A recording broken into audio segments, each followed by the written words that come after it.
હીરાભાઈ, તમને શું તકલીફ હતી? મને પેશાબમાં તકલીફ હતી. શું થતું? પેશાબ ઉતરતો નહીં અને પેશાબમાં રસી હોય એવું બધું લાગતું.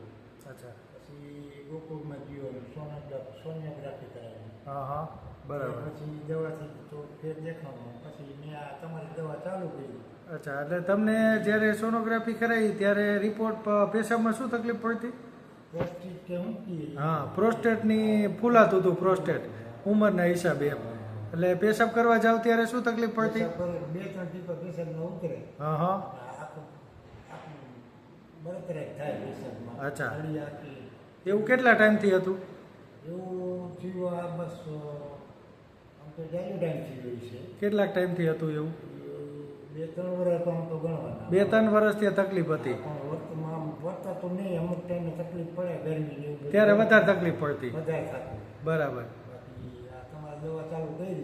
આપણે એને 5 મહિના થયા. 5 મહિના થયા. 5 મહિના અત્યારે આમ જેટ કમ્પ્લીટ કેવું છે કહેવાય. અચ્છા, અત્યારે કઈ તકલીફમાં છે? કોઈ પણ તકલીફ નહીં. અત્યારે બાથરૂમ સરસ ખુલાસાથી ઉતરે? પહેલા આપણે એને કરતા 10 વર્ષનો આરામ મળ્યો એવું. અચ્છા. કહેવાય એવું.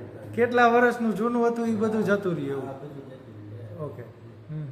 જે લોકોને પ્રોસ્ટેટ આવતી હોય, પ્રોસ્ટેટ સંબંધી બીમારી હોય, તો એના માટે કઈ સજેશન? સજેશનમાં એવું હોય કે ડૉક્ટર ઓપરેશનનું કહે. હા. પણ ઓપરેશન કરાવવું એના પહેલાં હોમિયોપેથીની દવા લેવી જરૂરી. અચ્છા. એ 2 મહિના દવા લઈને તમે જો પછી આગળનું રિઝલ્ટ તમારે જે આવતું એ પ્રમાણે. હોમિયોપેથીથી ઓપરેશન એ ટરી જાય એવું લાગે છે ને? ઓપરેશન ન કરવું પડે, મટી જાય. અચ્છા. મારા ઉપરથી હું કહું.